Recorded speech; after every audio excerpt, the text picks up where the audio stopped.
kubona kw'Imana Data n'ubusabane kuri Mutagatifu burane na hamwe.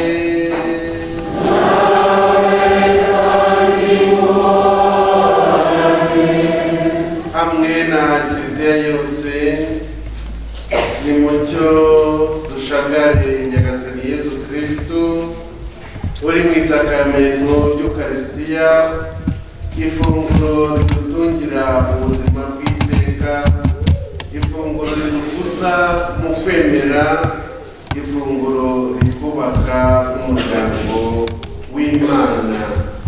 Nimucyo tubanze ubwanyu byacu kugira ngo dushobore kumva ijambo ry'Imana no gutura igitambo cy'Ukaristiya dufite umutima usukuye.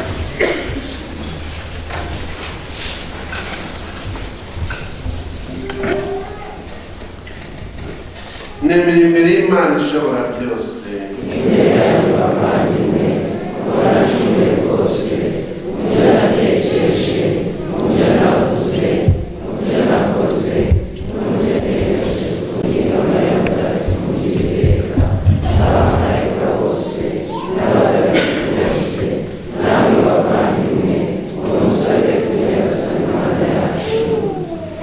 Imana ishobora byose nitubabarire dukize ibyaha byacu maze tugeze mu buzima bw'iteka.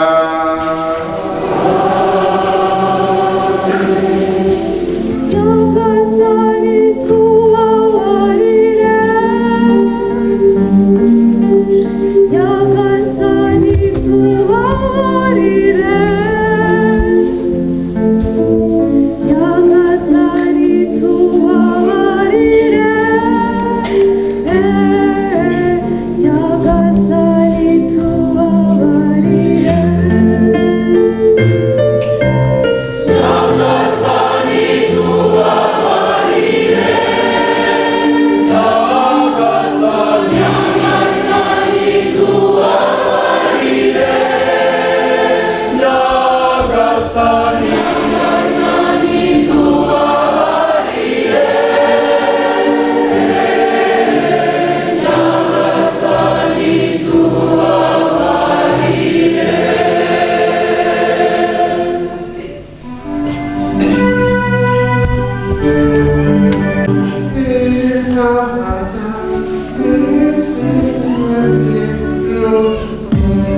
Nyagasani Yesu Kristo, tuwadusiye urwibutso rwawe, urwibutso rwawe bwawe isakaro ry'agatangaza, turakwinginze ugiye kuba amabara matagatifu umubiri n'amaraso byawe, bitume twumva mu budahwema imbuto dukesha ubucunguzi bwawe, ubana n'Imana Data mugatekana mu magaro mutagatifu, uko ibihe bihora bisimburana iteka.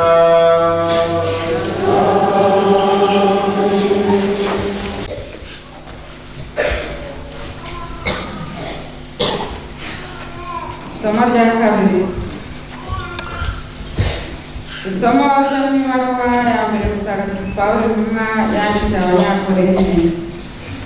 Bavandimwe, mbese inkongoro y'umugisha tunyweraho dushimira Imana si ugusangira amaraso ya Kristo, n'umugati tumanyurira hamwe si ugusangira umubiri wa Kristo. Kubera uwo mugati umwe, nubwo twebwe turi benshi tugize umubiri umwe, kuko twese nyine duhujwe n'umugati umwe. Iryo ni ijambo ry'Imana. Amen.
muri icyo gihe Yesu amaze kugaburira imbaga y'imigati 5 n'amafi 2 aravuga ati niye mugati muzima wamanutse mu ijuru, uryo mugati azabaho iteka, kandi umugati nzatanga ni umubiri wanjye kugira ngo isi igire ubugingo. Nibwo abayahudi batangiye kujya impaka ubwabo bati ashobora ate kuduha umubiri we uribwe? Yesu arabasubiza ati ndababwira ukuri koko, nimutarya umubiri w'umwana w'umuntu nimunywe n'amaraso ye ntimuzagira ubugingo muri mwe. Naho urya umubiri wanjye akanywa n'amaraso yanjye agira ubugingo bw'iteka, kandi nkamazamuzura ku munsi w'imperuka. Kuko umubiri wanjye ari ikiribwa koko, n'amaraso yanjye akaba ikinyobwa koko. Urya umubiri wanjye kandi akanywa amaraso yanjye angumamo, nanjye nkamugumamo.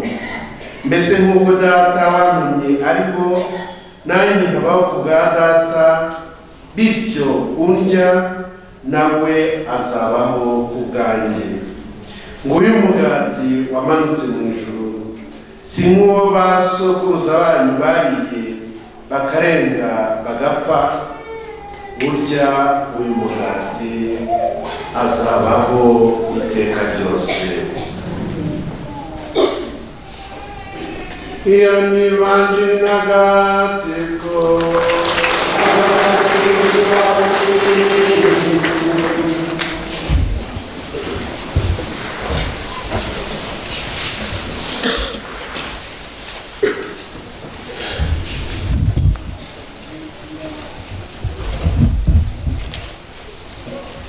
Bakristo bavandimwe, ineza, amahoro, urukundo n'imigisha bikomoka kuri Yesu Kristo umwami wacu bibarane namwe. Abuzagirukanye.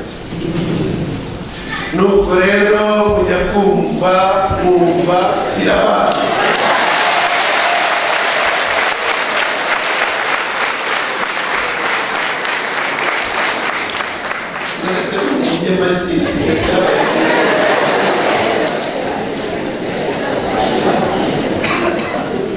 Nubwo kuva icyo gihe bibaye ingongera kubona,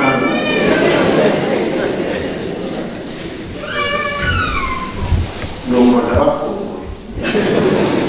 Ndizera ko namwe mwankunze. Ariko rero uyu munsi ni umunsi uje guhindura uburyo twagendanye hafi y'imyaka 6 yose. Tuzongera kugendana cyane cyane mu gitambo cy'Ikaristiya cyo ku cyumweru nk'uko nyine twagendanye, kuko ubutumwa bwabaye bugari. Ndabashimiye rero isengesho munurira mwananiye. Harimo abambwira ko nitwa mugeni, ngo ndi mugeni, ngo ndi umugeni. Ubwo rero ngomba kwitwara umugeni.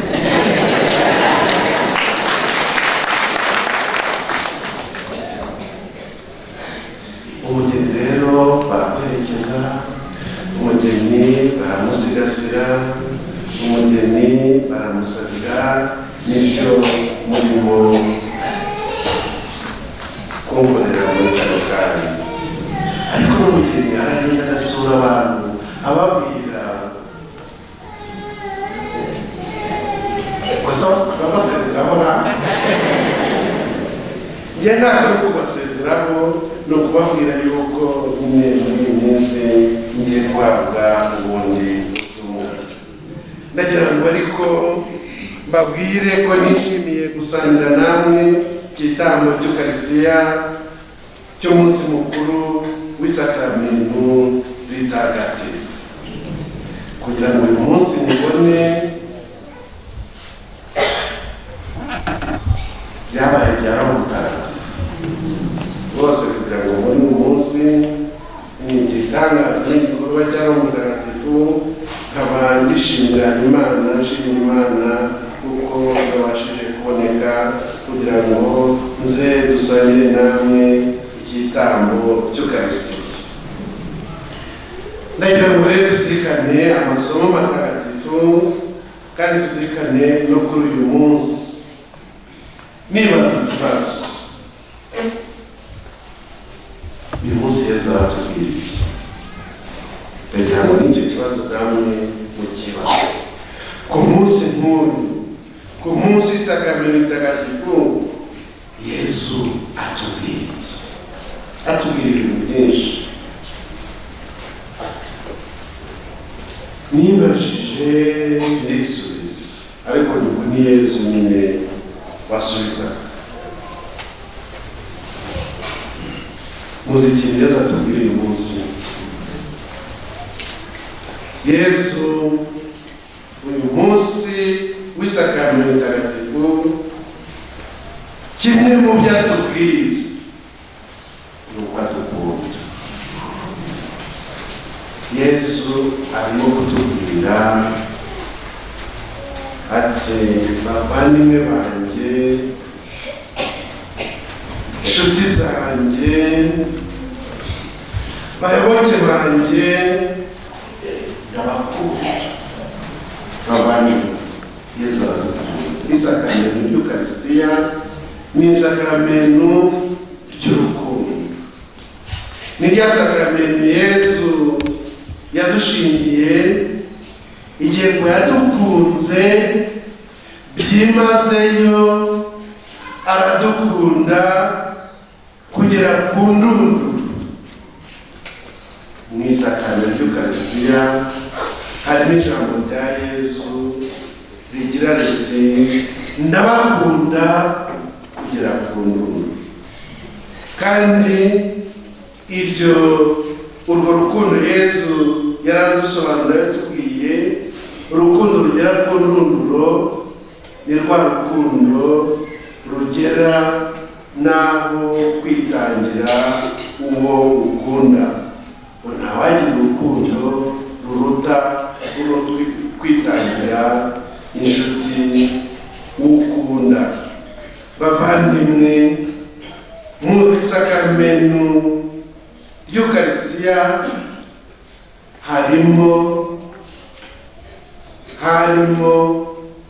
hazabamo kugeza iteka ryose iyo ndagukunda ya Yesu Kristo, uwo wadukunze kugera ku ndunduro, akatwitangira ku musaraba, akadupfira. Hari indi jambo Yesu Kristo atubwira buri munsi: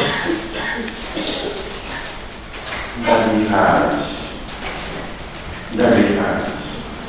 Yesu Kristo aradukunda, ariko ntabwo dukunda mu magambo gusa, ntabwo yadupfiriye gusa, ntabwo yatanze ubuzima bwe gusa mu kudupfira, ariko yaratwihaye.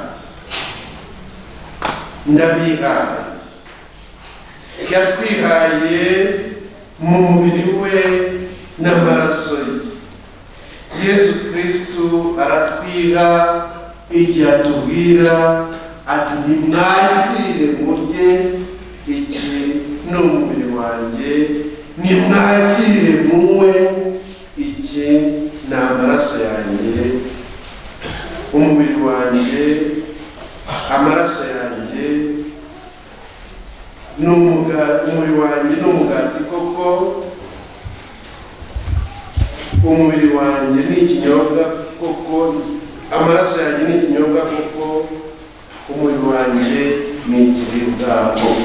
Bavandimwe, isakramento ritagatifu ni Yesu Kristo utwihaye mu mubiri we n'amaraso ye. Ni umugati muzima wamanutse mu ijuru, buryo umugati azaba w'iteka, kandi umugati nzatanga n'umubiri wanjye kugira ngo isi igire ubugingo. Nimutarya umubiri w'umwana w'umuntu, nimunywe n'amaraso ye, ntimuzagira ubugingo muri mwe.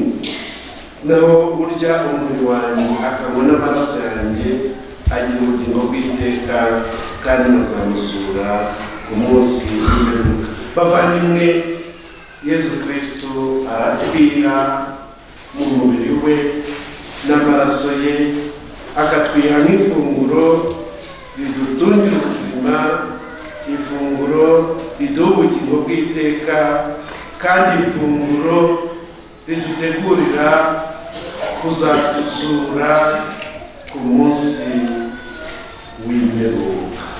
Bavandimwe, isakamento ritagatifu ryuzuza rya sezerano Yesu Kristo yatugiriye ngo ndi kumwe namwe iminsi yose kugera ku ndunduro y'ibihe. Ndi muri mwe iminsi yose kugeza ku ndunduro y'ibihe.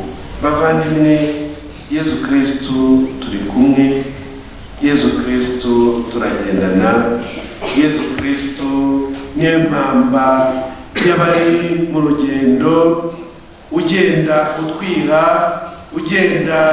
ugendana natwe, ugumana natwe, uguma muri twe igihe cyose. Ntabwo ajya adutererana, ntabwo ajya aduta, ntabwo ajya kure yacu, ari kumwe natwe rero mu isakamento ry'Ukarisitiya. Ibi mujye mubikora kugira ngo muzahore muzirikana kandi mwakira rwa rukundo mbakunda.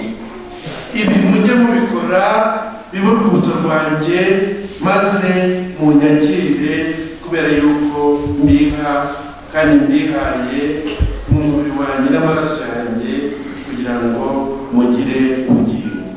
Ibi mujye mubikora bibe urwibutso rwanjye kugira ngo mbane namwe, ngendane namwe, mbatunge, mubeshweho nanjye, mbagumemo nanjye mwumvemo. Bavandimwe, dukore iki uyu munsi, muri iki gihe, muri uyu munsi duhimbaza isakamento ry'Ukarisitiya. Dukore iki nyuma y'iryo sezerano Yesu Kristo atugirira mu isakamento ry'Ukarisitiya? Hari byinshi bitwakora, ariko reka mbahamagarire ibintu bitanu gusa. Icya mbere, dutangara. Abayisiraheli Imana ibahaye umugati wo mu ijuru, ya manu yaturutse mu ijuru, yabatunze bari mu rugendo mu butayu. Bavuze kuki? Baratangaye bavuga kuki? Bavuze kuki? Ntabwo bizi ko bavuze manu w'iki n'iki. Baratangara, manu baratangara, batangazwa n'icyo gitangaza Imana ibakoreye cyo kubaha ifunguro ribatungira ubuzima, batazi aho iryo funguro riturutse. Ifunguro rya buri munsi batoraguraga buri munsi kugira ngo babeho. Baratangara, batangazwa n'icyo gitangaza Imana ibakoreye, igitangaza cy'urukundo, igitangaza cy'ineza yayo. Bavandimwe, uyu munsi dutangarire Yesu, dutangarire igitangaza cy'Ukarisiya, dutangarire impano Yesu Kristo yaduhaye mu mubiri we n'amaraso ye. Umukristo n'umuntu wagombye guha aratangarira Imana, atangarira igitangaza cy'Imana, atangarira Ukarisiya ntagatifu. Ntitubere akamenyero ko kuza mu misa gusa, ko gutega ibiganza tugahazwa, ko guhazwa ariko twumva ari ibisanzwe. Buri gihe, buri cyumweru, muri buri Ukarisiya tujye duhora dutangarira igitangaza Yesu Kristo adukorera mu isakaramentu y'Ukarisiya. Tangara, utangarire urukundo rwa Yesu, utangarire ukwicisha bugufi kwa Yesu, ukwiha mu mubiri we n'amaraso. Icya kabiri, shimira Yesu Kristo agiye kuri mu Ukarisiya, mwarabanze ashimira Imana, afata umugati, aromanya, awohereza abigishwa be ati nimwakire murye, iki ni umubiri wanjye. Yarabanje arashimira. Bavandimwe, natwe tumenye gushimira, dutangare, dushimire Nyagasani, dushimire ineza ye, dushimire urukundo rwe. Kandi koko buri gitambo cy'Ukarisiya bivuga dushimira umukiro Yesu Kristo yatuzaniye, dushimira urukundo Yesu Kristo yatweretse, dushimira amateka yose yo gukizwa kwacu yujujwe muri Yesu Kristo umwami wacu. Bavandimwe, umukirisitu uhabwa Ukarisiya agomba guhora arangwa n'umutima ushimira Imana, ushimira Yesu. Ndagushimira Yesu, ndagushimira kubera urukundo rwawe, ndagushimira Yesu, ndagushimira kubera ko untunga, ndagushimira Yesu kubera ko umpa ubugingo bw'iteka, ndagushimira Yesu kubera yuko ugendana nanjye iminsi yose kugeza ku ndunduro y'ibihe. Twakire ngo kwicisha bugufi kwe, ariko mu kwakira Yesu twikoranye ukwicisha bugufi. Muzi ko mbere y'uko duhabwa Ukarisiya tubanza gusubira muri rya jambo ry'umukuru w'umusirikare Yesu wari watabaje Yesu, umwana we wari urimo guca agira ngo aze amukize. Yesu ati ndaje. Uwo mukuru w'abasirikare akavuga ati Nyagasani, sinkwiye ko wakwinjira iwanjye, ahubwo ijambo rimwe gusa umugaragu wanjye arakira. Bavandimwe, nitwakire Yesu, ariko tumwakire n'umutima ucisha bugufi.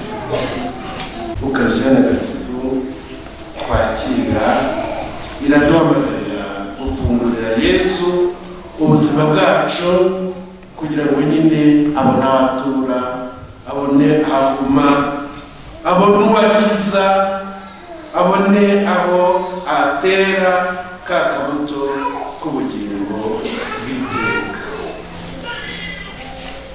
Ikindi, ngo duhinduke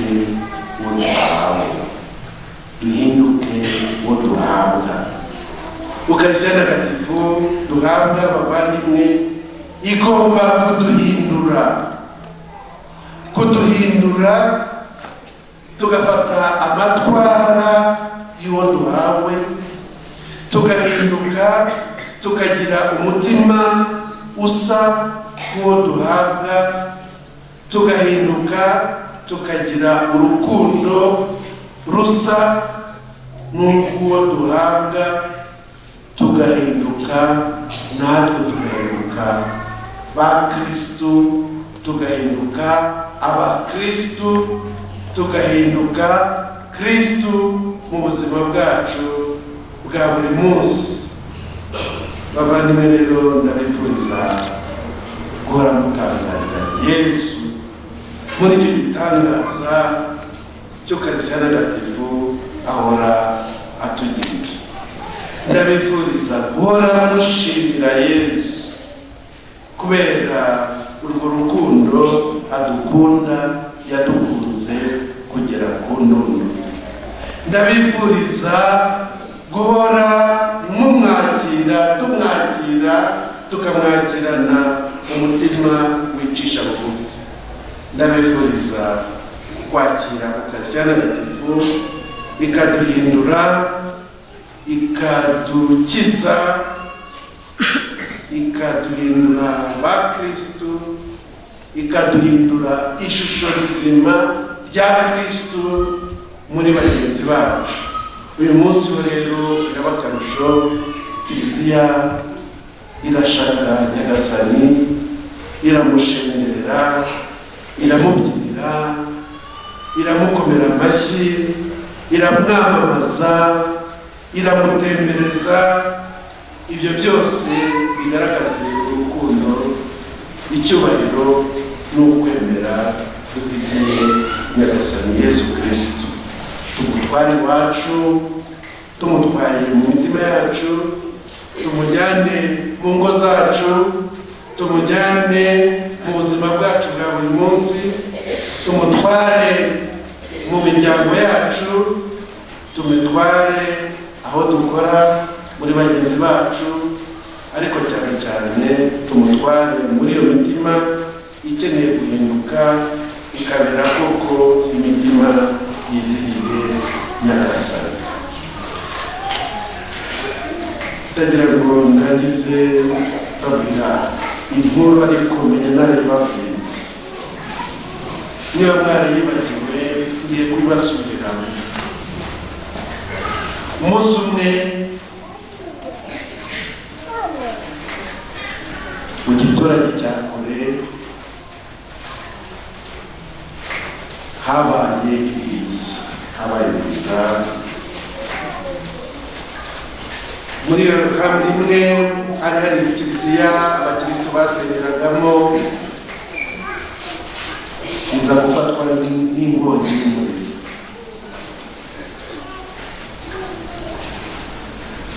Hari hari tabernakulo n'isakramento y'Ukaristiya. Haba ikibazo cy'ukuntu bagomba gutabara, bagatabara isakramento y'Ukaristiya. Barakorana, abatuye muri icyo giturage barakorana, barimo kujya inama. Ninde wakwinjira mu Kiliziya akajya kugutabara no gukiza Yesu uri mu isakramento y'Ukaristiya? Bakora kuri buri wese aterekana, ntabwo nabishobora. Bakora ku kateshiste wari uri aho ngaho, wowe rero usanzwe n'ubundi utuyobora, injira ugiye gutabara Yesu Kristu mu isakramento y'Ukaristiya. Aterekana, bahamagaza menya waho ngaho, atuburiya menya n'ukomeye, baramubwira bati wadutabaye? Oya, ntabwo nabishobora. Bahamagaza gitifu nawe baramuhamagaza bati buriya gitifu abakomeye, buriya yajya kuzana isakramento y'Ukaristiya tukaritabara. Gitifu arareba, oya, ntabwo nabishobora. Bahamagaza umupolisi wari uri aho ngaho, dipisi wari uri aho ngaho atwara DPC ni umuntu ukomeye afite imbaraga n'umuriro bajya banyura no mu muriro akagenda akatuzanira Yesu dore rwose umuriro umereye nabi kiliziya yacu ibisa araza tekana baza kwibuka yuko ngo hari akana k'agahungu kari kamaze icyumweru gahawe ukarisitiya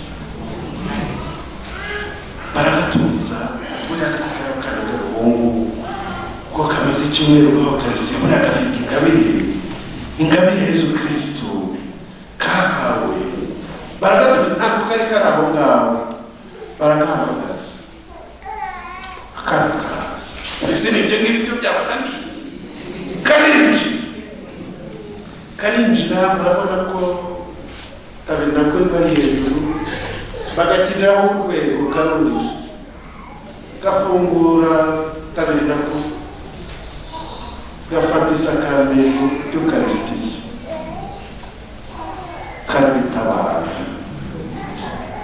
gasohoka kemye maze bageze bagiye hanze ku kibuga cy'uwo mujyi cy'uwo murwa abakirisitu bavuza impundu bakoma amashyi bavuza impundu bishimira yuko Yesu Kristo wabo bari kumwe nawe kandi babihawe n'ako kana n'ako gahungu kari kamaze iminsi gahawe ukarisitiya bavandi guhabwa Yesu Kristo mu ukarisitiya mukomereho wigira ubwoba bw'ibiza n'ibizazane ushobora guhura nabyo wigira ubwoba bw'imiyaga n'imiriro y'isi ushobora guhura nayo gira imbaraga n'ubutwari nk'ubwako gahungu kari karahawe Yesu Kristo ntigatinye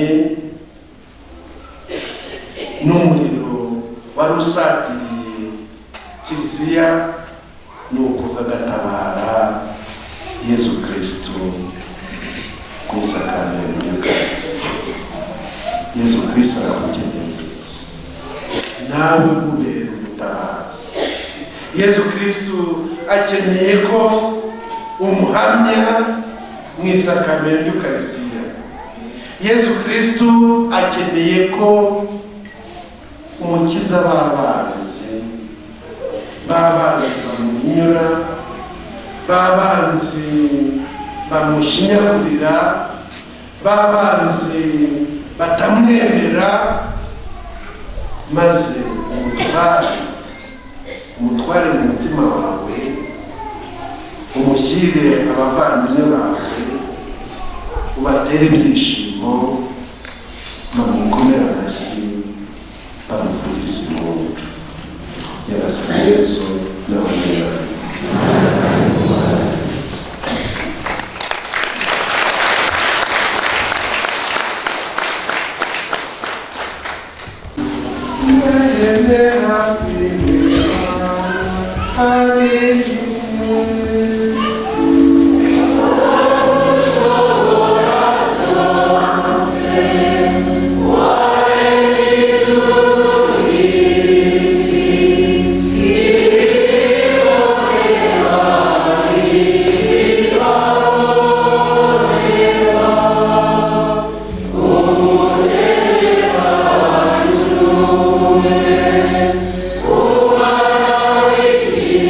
Yeah.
urupfu n'izuka bya Kristo, duture amasengesho yacu kwizera gusarura imbuto z'ubucunguzi.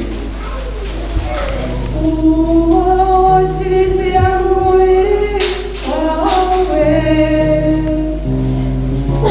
uyikomeze mu Kalistiya, igendere mu rukundo, turagutakamiye mutwumve, Mana, ni wowe twiringiye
turagusabye umvisha abo watumiye kugaburirwa na Kristo ko urukundo rugizwe n'umubano n'isangira rigizwe no kwitangira bagenzi babo, tubisabye bwa Kristo umwami wacu.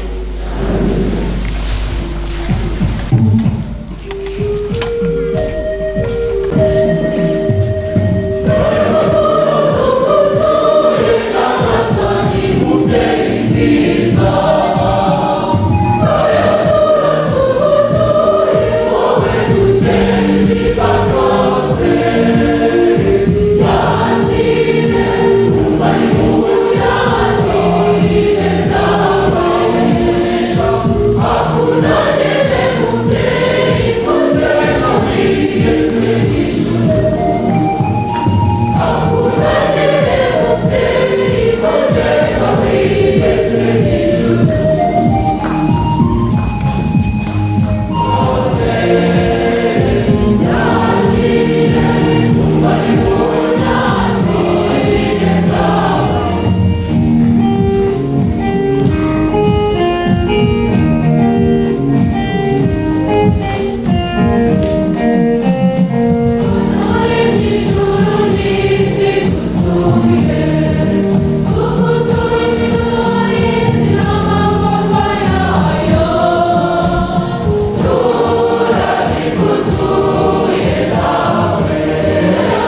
data ushobora byose.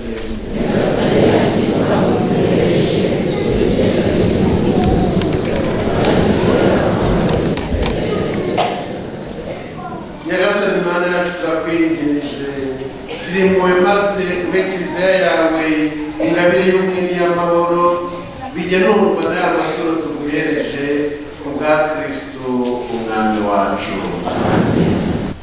Koko rero igihe cyose turya umubiri we yaguteye igitambo aritwagirira iradukomereza, niyo tunyoye amaraso yameneye ku musaraba aritwagirira bidusukura imitima. Nicyo gitumye twifatanya n'abamarayika n'imitwe kandi yose ingabo zo mu ijuru, tuvugane igisingizo cy'ikuzo ryawe, tuvuga wete n'akatuye.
Ukubeshaho byose ukabitagatifuza ubwa Yesu Kristo umwana w'ikinege n'umwami wacu no kubasha bwa Roho Mutagatifu, kandi ntiwemere kwikoranyiriza umuryango kugira ngo ujye ugutura igitambo kitagira inenge guhera mu burasirazuba kugira ngo uburengero bwaryo. Niyo mpamvu rutari imbere ya twifatanyije na kiliziya yose kuri uyu munsi ntangiriro y'icyumweru kugira ngo duhimbaze wa munsi muhire Kristo azusanga mu bapfuye maze ukamubuza umwicaza iburyo bwawe. None rero mubyeyi Nyagasani Mana ishobora byose, turagukangurira tumwisunze aya maturo twazanye ngo twegurirwe ugire ubwuzu yatatifurisha roho wawe kugira ngo hinduke umubiri n'amaraso by'umwana wawe n'umwami wacu Yesu Kristo, ari nawe utegetse yadukora iyi mihango mitagatifu. Ubwo nyine muri rya joro yatanzwemo yafashe umugati agushimira awugira amagambo y'umugisha arawumanyura, nuko abigishwa be avuga ati nimwakire maze muryo mwese, iki ni koko n'umubiri wanjye ugiye kubatangirwa.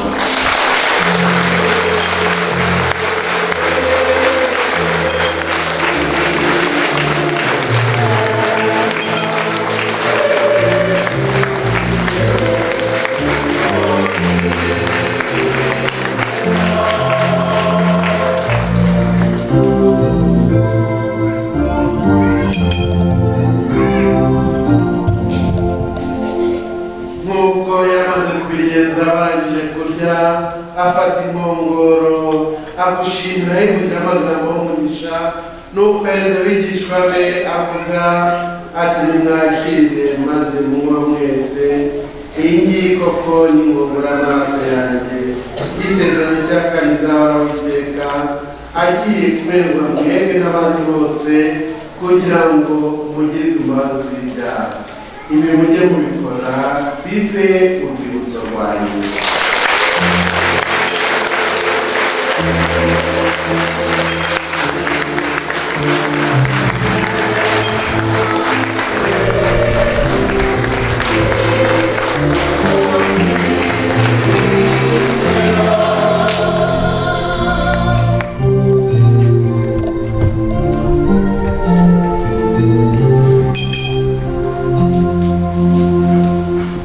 Muchunguzi wacu usengerwa,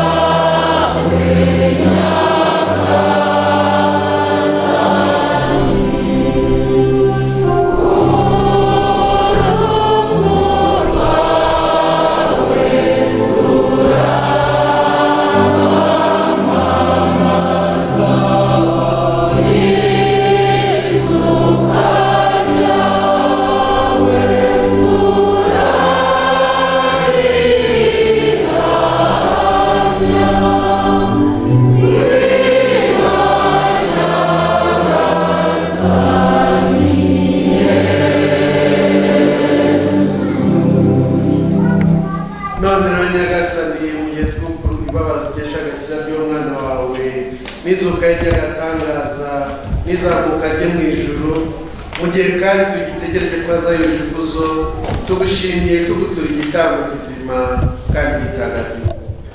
Turakwinginze uhugukire ituro rya kiliziya yawe, maze ururimo cya gitambo washatse kugiturwa kukunezereza. Ni ukuri duhemburwa n'umubiri n'amaraso by'umwana wawe, bikadusendereza amahoro mutagatifu, uduhe kuba umubiri umwe n'umutima umwe muri Kristo.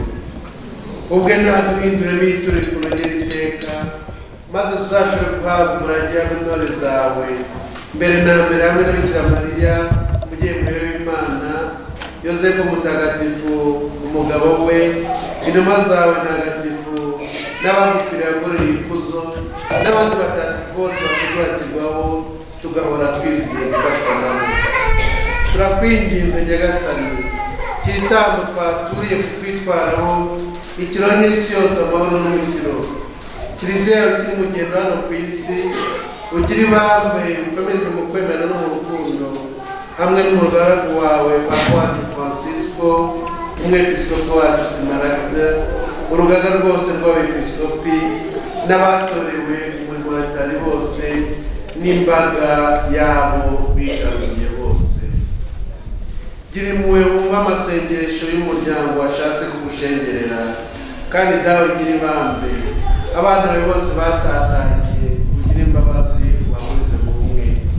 Abavandimwe bacu bapfuye kimwe n'abandi bose bavuye muri urugendo bakunyuze, ugire impuhwe ubakire mu ngoma yawe, aho twizeye kuzatura tugasenderezwa ikuzo ryawe hamwe nabo iteka ryose, kubwa Yesu Kristo umwami wacu, ari nawe nyine isi isikesha ibyiza byose, uhora uyigaga.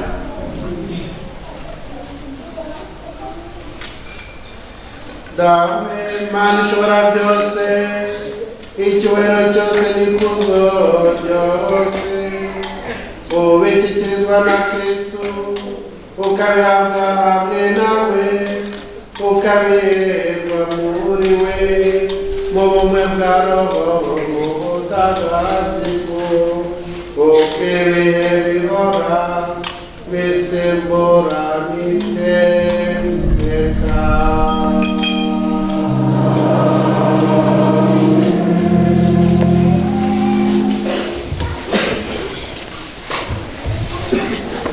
Kuko twabwirijwe n'Umukiza akanabidutegeka, kanuma kabibwira, dutinyutse kuvuga tuti dahore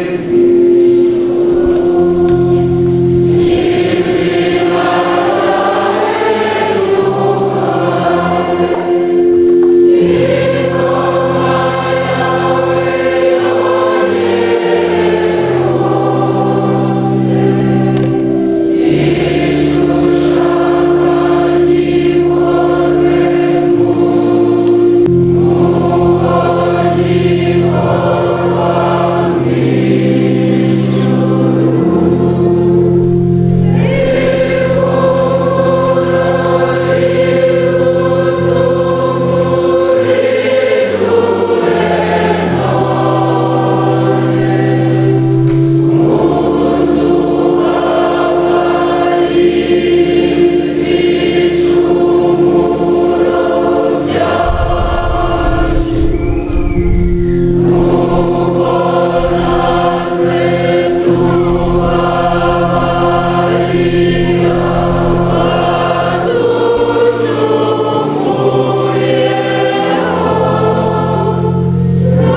intumwa zawe uti basinya amahoro baya amahoro yanjye.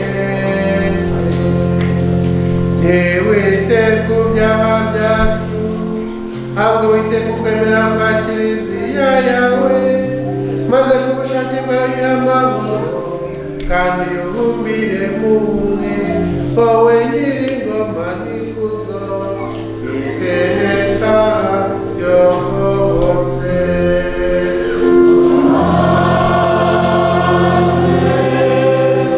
Nimugire iteka amahoro ya Nyagasani.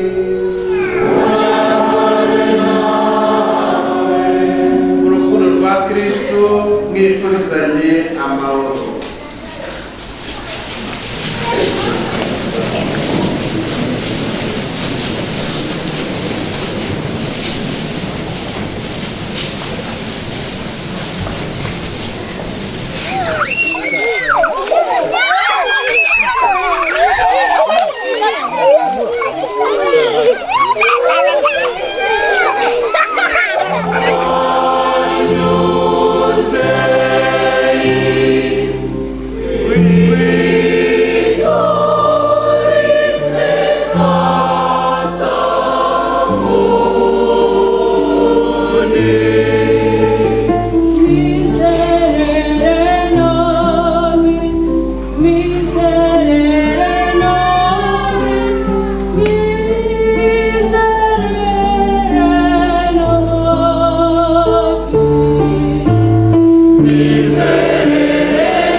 Hahirwa abatumiwe ku meza ya Nyagasani, dore intama w'Imana, dore ukiza ibyaha by'abantu.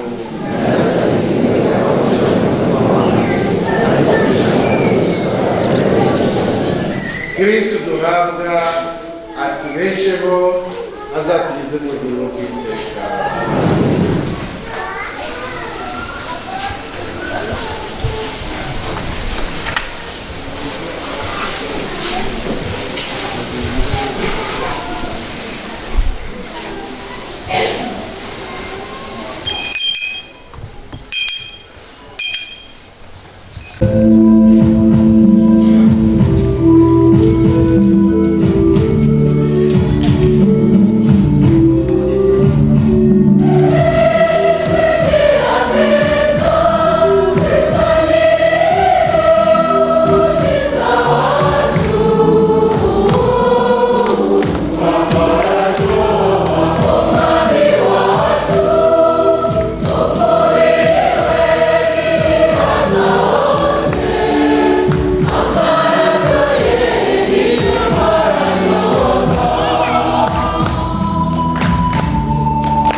Nyagasani Imana yacu turakwinginze udekora tunyurwa n'ugutunga kamere Imana yawe ari byo bigenurwa n'isangira ry'umubiri n'amaraso byawe bitagatifu wowe ubaho ugateka iteka ryose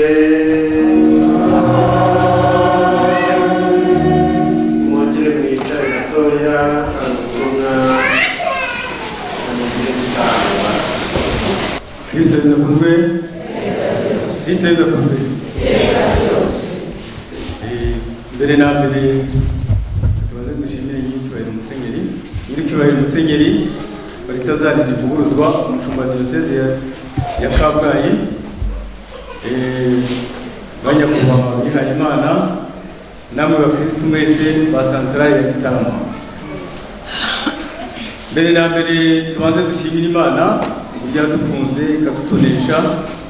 Dushimire umubyeyi Bikira Mariya udukunda cyane udusabira utaresa ku mwana we Yesu Kristo ngo twoye guheranwa n'imihengeri y'ubuzima duhura nayo kuri iyi si. Dushimire Padiri Mukuru Anatori n'abasaseredoti bamufasha, abagize inzego za Kiliziya bose uburyo bitanga mu kubaka Kiliziya. Turashimira byimazeyo tubikuye ku mutima umushyitsi wacu yahoze abivuga, umugeni wacu watowe uturimo kuri uyu munsi w'isakaramento ry'Ukaristiya, mumfashe tumuhe amashyi n'impundu.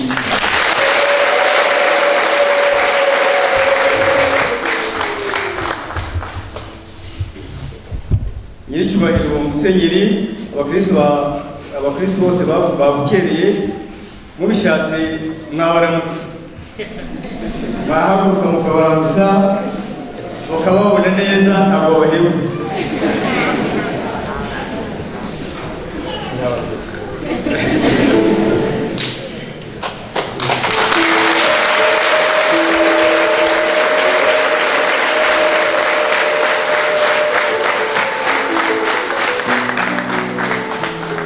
nyitwa musenyeri umunsi ntuzagaruka uyu ni umunsi wacu tugomba kwishimye cyane. Nyitwa musenyeri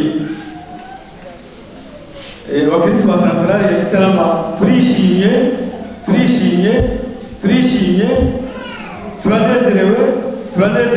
turanezerewe tubashimiye iyi myaka 6 yose tumaranye mutugezaho ijambo ry'Imana mu mvugo, mu nyigisho ituje, ihumuriza, yubaka, ikomeza ku buryo buri wese mu cyicaro arimo yibonagamo, ari abana, ari abakuze, ari abakecuru, abo bose bibonaga muri iyi nyigisho yanyu baba ituje mwaduhaga. Turabashimiye.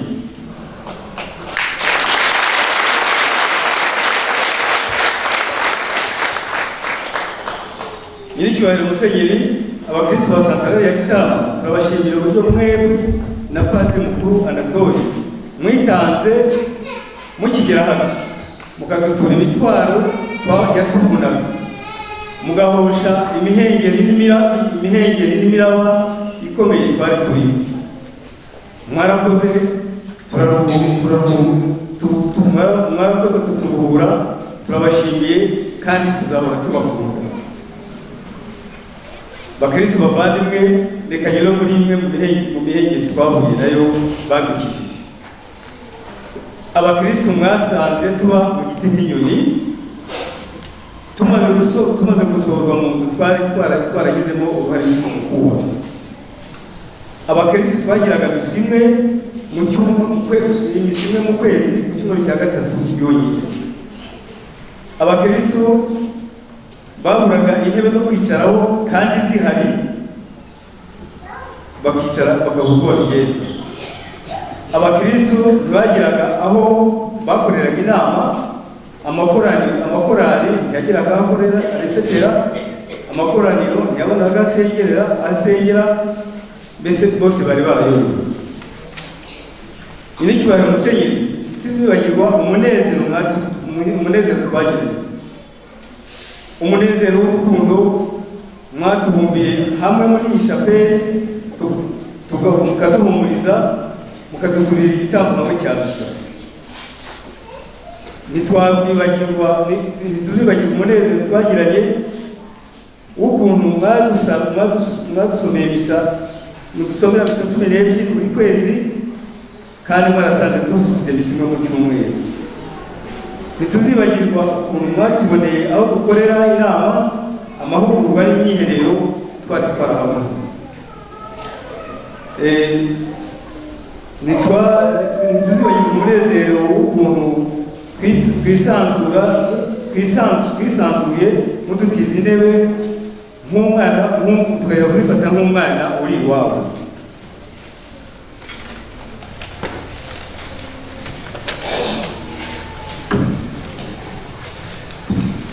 Nyiricyubahiro musenyeri, twongeye n'umutima wacu wose kubashimira ibihe byiza twagiranye. Abana bato bazakumbura intoki nziza zanyu zabahaga umugisha mutitaye ku bwinshi bwabo. Igihe babaga batuye umurongo hano mukemera mukigomwa uwo mwanya. Nyiricyubahiro musenyeri, ndasoza mbashimira ko mwadusuye kuri uyu munsi w'isakaramento itagatifu, umunsi santarari yacu itazibagirwa. Twizeye ko muzakomeza kujya mutuzirikana mu mirimo yanyu, imvurirwa n'isubira, kandi byakomeza kudushimisha. Nyiricyubahiro musenyeri, tariki ya 17/6/2023 umunsi muzahabwaho inkoni y'ubushumba, ntituzabona uko tubagezaho impano ya santarari yacu yabageneye. Bityo rero abakristo ba santarari yacu babageneye intama 3 zisangira urwuri n'inyana paruwasi yacu yabageneye.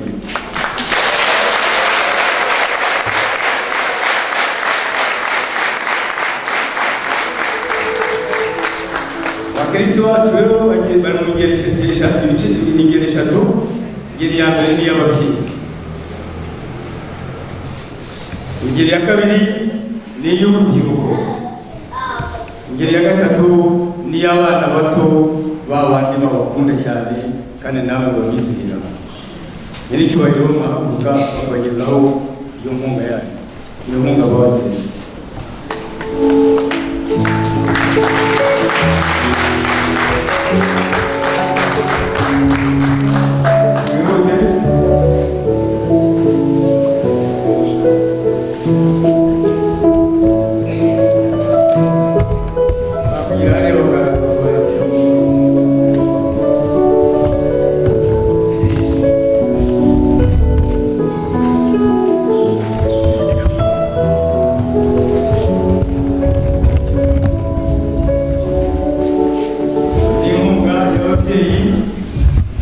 kwakira inkunga y'urubyiruko. Inkunga y'urubyiruko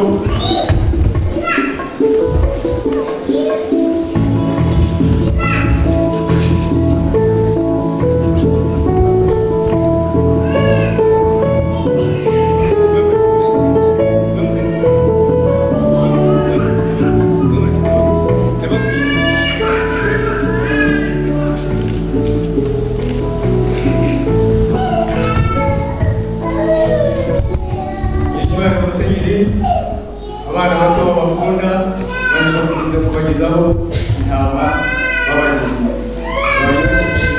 bafite n'impano y'indirimbo babigishije bafashe bagiye gufatira nayo bafashe kuyiririmba.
Nyiricyubahiro Musenyeri wa Kristo wa Santarari Gitarama tubifurije ishya n'ihirwe mu mirimo mishya mwatorewe. Ubutatu butagatifu bukomeze bubamurikire kandi bubakomeze. Umubyeyi Bikira Mariya akomeze abaheke mu ngoyi y'isengesho. Ukomeze kugira umunsi mwiza w'isakramento murakoze.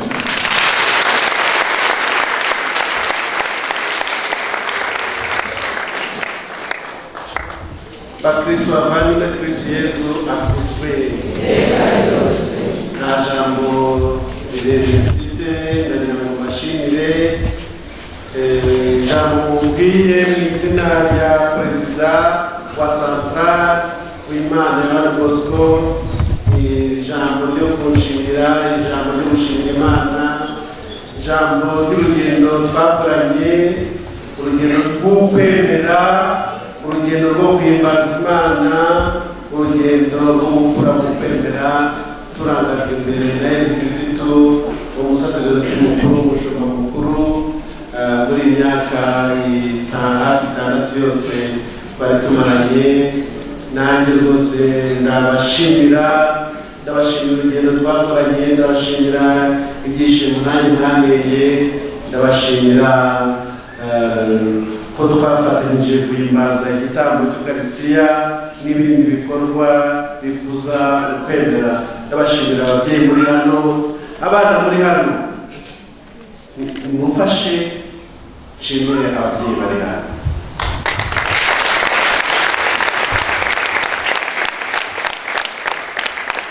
Ababyeyi muri hano, nimumfashe nshimire urubyiruko ruri hano.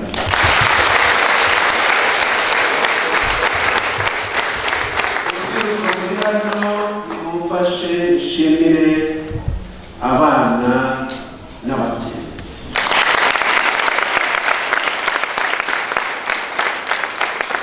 Ndabifuriza kuguma ku gituza cy'urukundo, igituza cy'amahoro, igituza cy'imigisha, igituza cy'umukiro.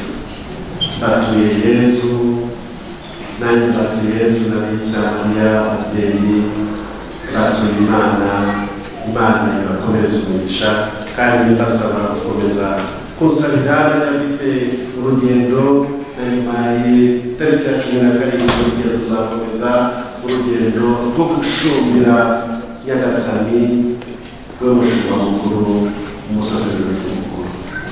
Niwe ibaka icyubahiro, ikuzo, ibyishimo, ibisingizo ubu n'iteka ryose.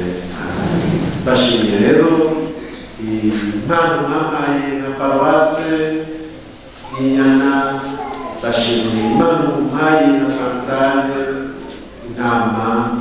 Twese tubere Yesu Kristo bumva ijambo ry'inama zumvise ijambo rye, zikamukurikira, zikamukurikiza, kugira ngo azatugeze iwe ijambo, aho tuzabana nawe ubuziraherezo.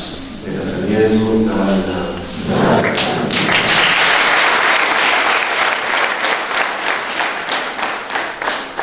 turahaguruke twakire umugisha w'Imana.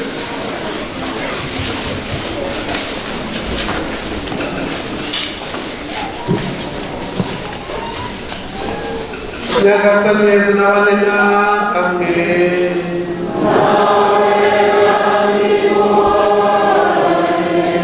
Imana ishobora byose nibagirire ibambe, ibaha umugisha, kandi bashyire mu mutima urangamiye umukiro w'iteka. Nibacengeze n'inyigisho zikomeza ukwemera kwanyu, kandi bafashe kubidacogora mu migenzo myiza.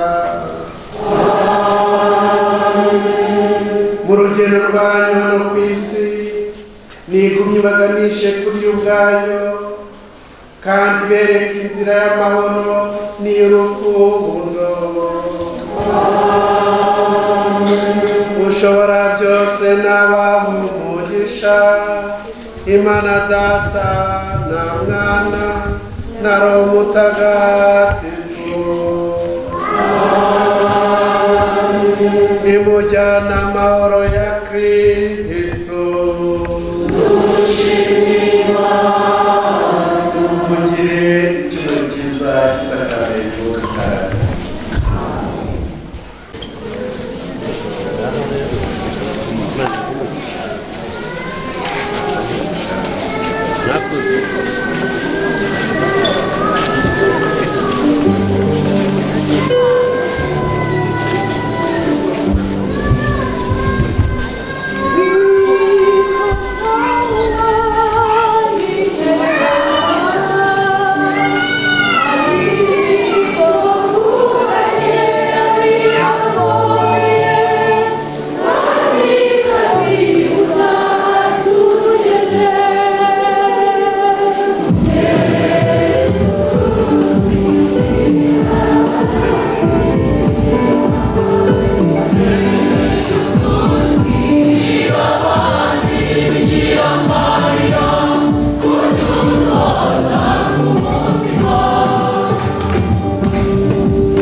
ukamenyera byose ukabimpa ku buntu bwawe nta kiguzi nanjye naje gushimira iyo neza